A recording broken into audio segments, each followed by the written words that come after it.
Welcome to the Travel Squad podcast, where adventure meets inspiration. We're your hosts. I'm Brittany. I'm Kim. And I'm Jamal.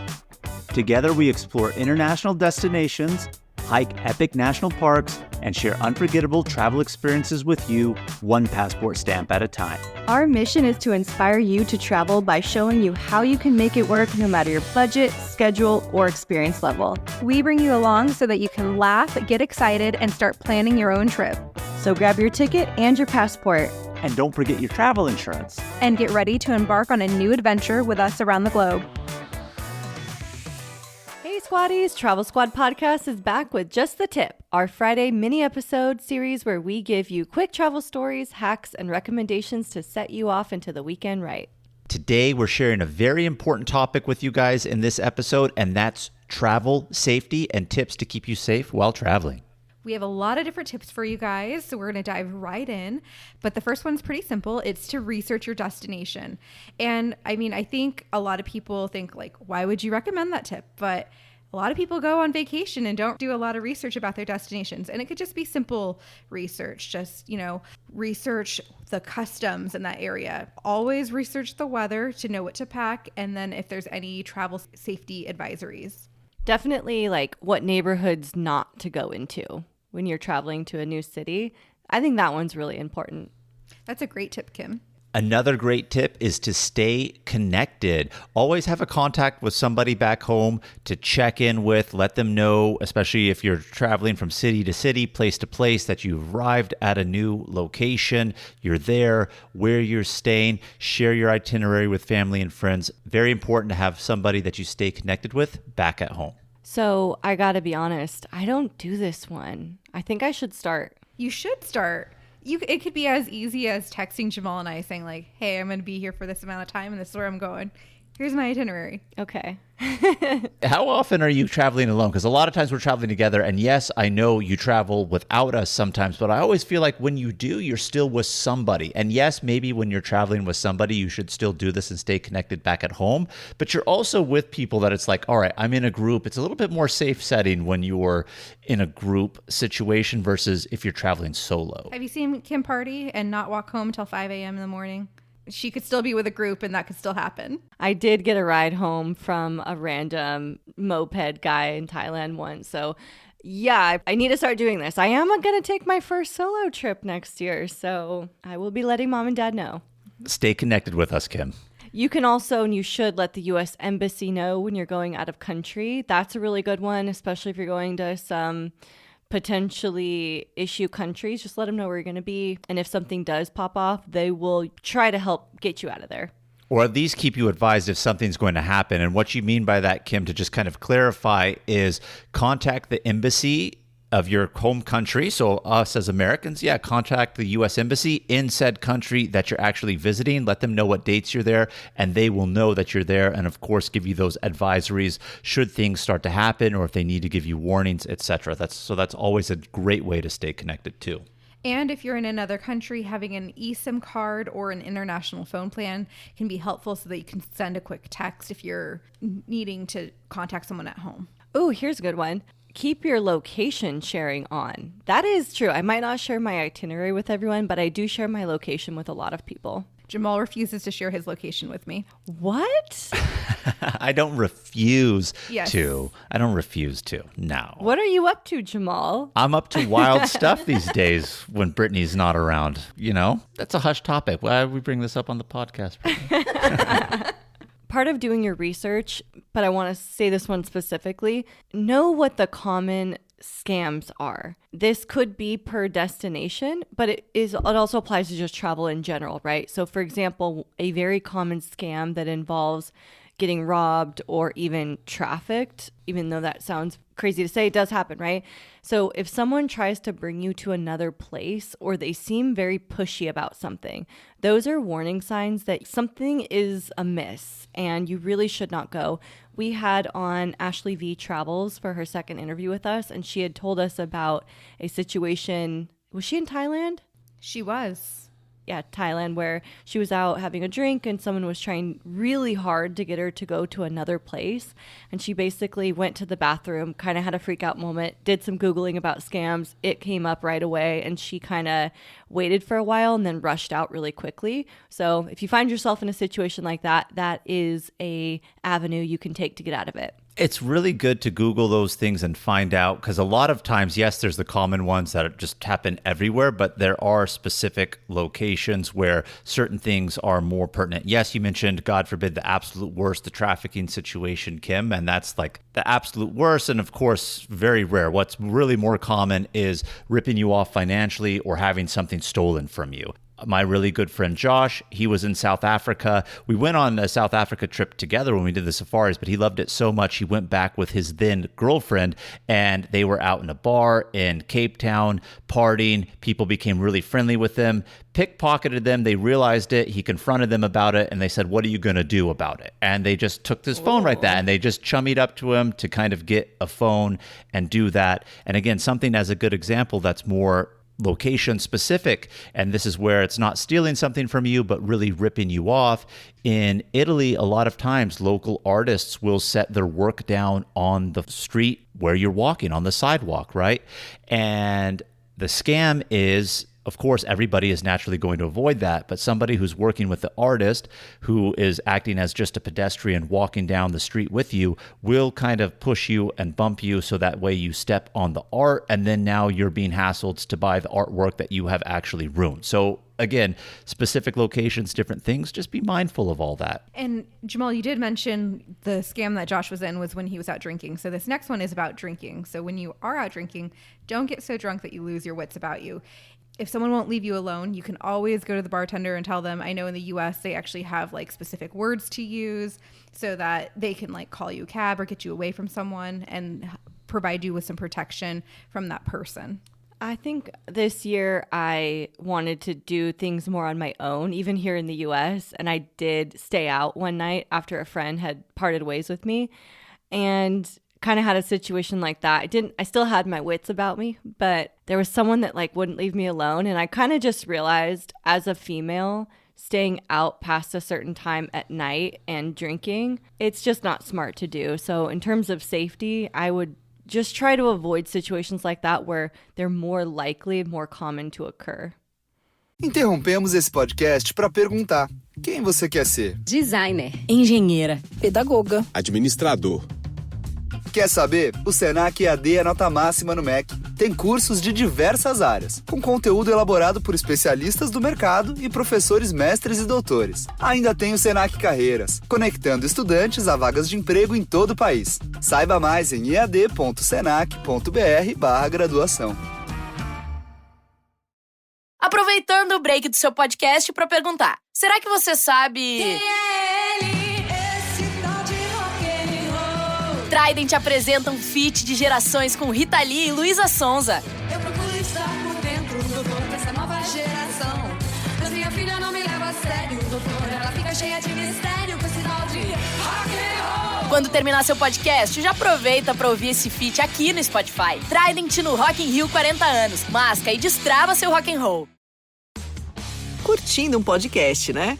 Sabe o que você também vai curtir? Saber que o melhor flip de todos os tempos chegou. O novo Samsung Galaxy Z Flip 6, com Flex Cam, que tem zoom automático e faz selfies de 50 megapixels. E com bateria estendida para nunca te deixar na mão. Vá a uma loja ou saiba mais em samsung.com.br. Samsung Galaxy Z Flip 6. Galaxy AI chegou. You're gonna want to keep your valuables safe and secure. In the US, I know a lot of times when we're sitting at a restaurant, we might have our phone on the table and we're just talking and we might look away. That is a good chance for someone to steal your phone, and it happens while traveling all the time. So keep your stuff safe. Passport, cash, other valuables that you have. There's a ton of things that you could wear, like a hidden pouch, a crossbody bag for women. Make sure it's zipped up is really important, because I've actually had a phone stolen from me in Rosarito, Mexico I did not have my wits about me this time. It was spring break, and someone just took my phone out of my purse because it wasn't zipped up. And just be aware of your surroundings too, especially in crowded places like markets or metros, tourist attractions. There was one time when we were all in Mexico City, and Jamal was so worried that one of us was going to get our phone stolen or a purse stolen. And he kept telling, like, have your purses in front of you, have them zipped up. And it was so crowded on the metro loading zone that Jamal was so worried about us, he wasn't paying attention to himself. And he had his phone and his wallet in his pocket, but in 2 different pockets. And during all of the commotion of trying to get on and off the metro, his phone did get stolen. Packed like sardines in there. I really didn't feel it happen, but yes, I was traveling with you, Brittany, Kim, and Zaina at the same time, and you guys had your purses in front of you, zipped up, and I'm looking at that, and I just completely lost track of my personal situation and awareness, and it happened. That's actually the only time I've ever had anything stolen from me or pickpocketed from me while traveling was that. But also in terms of like keeping valuables secure and staying alert, kind of going back to the tip of certain places have certain scams and things going on. Brittany and I are about to be going to Brazil, more specifically Rio de Janeiro. It's a very common scam. Well, I shouldn't call it a scam. It's a very common way to have something stolen from you is when you're walking along their famous beach promenades. People have their phones out, taking selfies, doing this. They're a little too close to the bike lane. Bikers are known to come and grab your phone while it's held out. So again, situational awareness, keep your valuables secure and around you, and just stay alert. Talking about health safety as well, you'll want to, before your trip, look at the CDC website to see what vaccinations they recommend for that destination. Get those vaccinations before you go so you have that protection. Pack a little first aid kit. We've talked about this in different episodes. Brittany is a huge supporter of a first aid kit. She even got me on a first aid kit. Yes, it's so important, Kim, especially when you wear terrible shoes and you get blisters and, you know, all sorts of other stuff. It's just necessary to have a few Band-Aids and alcohol swabs and things like that. If we had alcohol swabs when Jamal got scratched by the monkey, he might have had less of a freak out. I needed like some sort of like antibiotic cream. Yeah, the antibiotic cream or some TB sort of shot. Yeah. I mean, who knows what I could have caught from that one. You know, I just used my first aid kit when I was on this cruise. One of my family members had a little too many cocktails and it all came up on the dinner table. And Oh no. She was still sick. And so I had charcoal pills in my little first aid kit and I gave those to her. Wonderful. I'm so glad it came in handy. And on the note of the CDC website, though, and getting those vaccinations, some of them you have to get several weeks in advance for them to be effective while you're on your trip. So make sure you're looking at least a month in advance and give yourself enough time to make the appointment and have the vaccine be in effect before you go. You'll also want to keep with you emergency contacts and important documents. Jamal, I think you'd be a really good person to talk about this one because you kind of have this one buttoned up.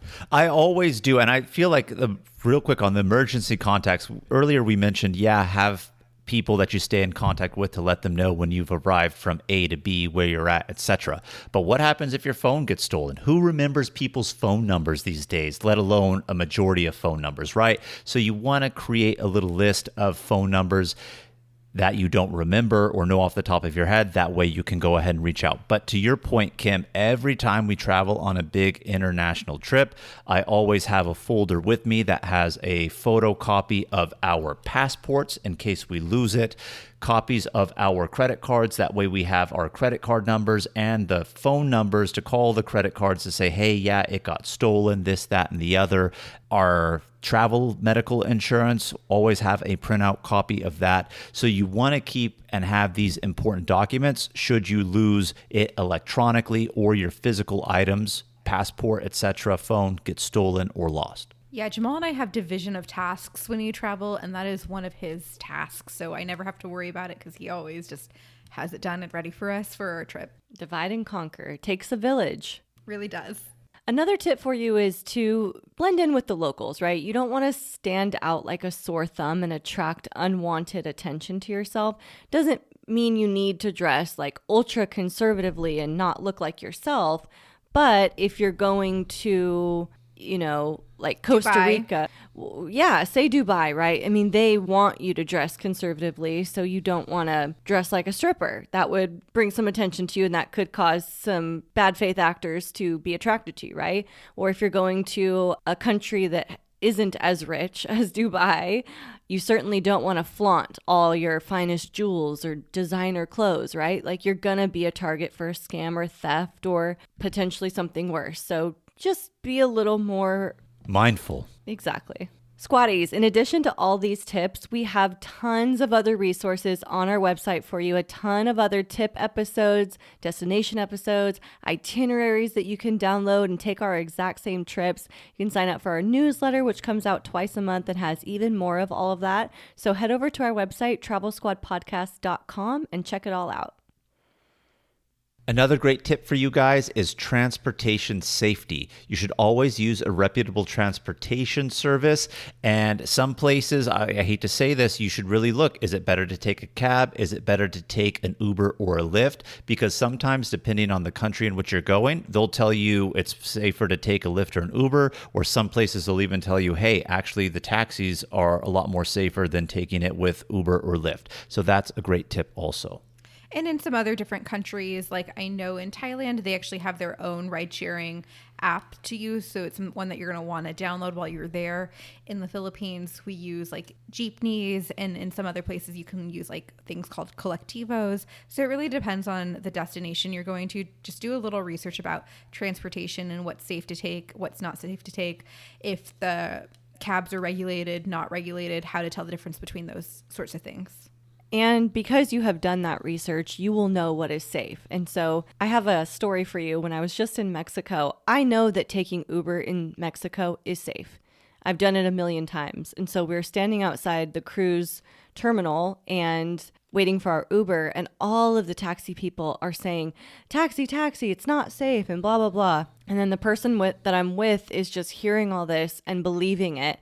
But what they're trying to do is not have you do the Uber so that they could get your money for the cab. But since I know it's safe, I'm not going to also get scammed financially into paying more for a cab. So do your research, you know what's safe, and you also know how to save money.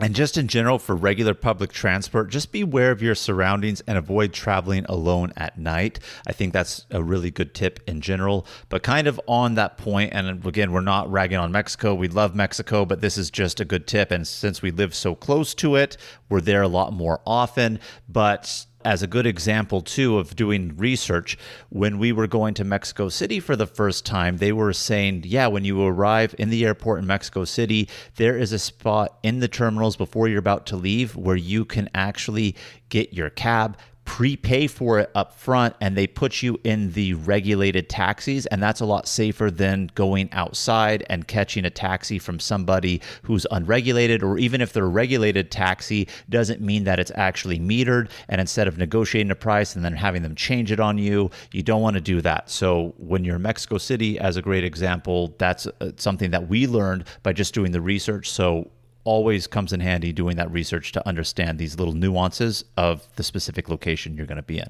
Another tip for you is to just know some local laws and regulations. While you're in certain countries, you may not be able to drink. Actually, in the US, there's some dry counties even, or you can't buy alcohol after a certain hour. So just knowing some local laws and regulations just can be helpful so that you can respect the laws when you're visiting that country. Like for you all, you're going to Thailand soon, and there is a law that you're not allowed to speak badly about the Buddha. Oh, I didn't know that. See, I didn't know that one. Or say anything bad about their king. So you can't even say that. That's against the law. You can't get a tattoo of the Buddha either. You're not supposed to, and people do, and they find themselves in a lot of trouble for it. Interesting. See, these are good laws to know about. Yep. When it comes to money, you could attract a lot of unsafe situations when it comes to money, but when you're traveling, you are probably going to have to use an ATM at some point. Just be extra careful when you're doing that. Try to find one that's well lit, one that's inside, one that has a security guard maybe near there. Like, be aware of your surroundings. You don't want to get mugged right after you pull out all those big bills. Yeah, even in some countries, if you are trying to pull out a lot of cash, it'll actually spit out an IOU, but may deduct it from your bank account, even though it didn't give you the money. And so knowing that kind of in advance, like our tour guide told us that could be something that potentially happened while we were in Morocco. And so he took us to specific ATMs to use that wouldn't happen. Interesting. And then our last tip for you is to just know a couple key phrases in the local language. So we always say, thank you, please, where's the bathroom, things like that. But for safety, help, please, doctor, I need assistance. Those could all be key terms that could really help you if a safety situation does come up. I think anywhere you go internationally, it's always good to know key phrases. Yes, those are great ones for safety, but in general, it's something polite to do in general to know the customary key phrases. So why not add on those little extras for your own personal safety if you need that assistance? Or maybe even target, scam, getter. Learn those ones too. And with that, squaddies, thank you so much for tuning in to this week's Just a Tip. Make sure to subscribe, leave a review, and follow us on all the socials at Travel Squad Podcast. And have fun traveling this weekend. Bye, Squaddies. Bye, squaddies.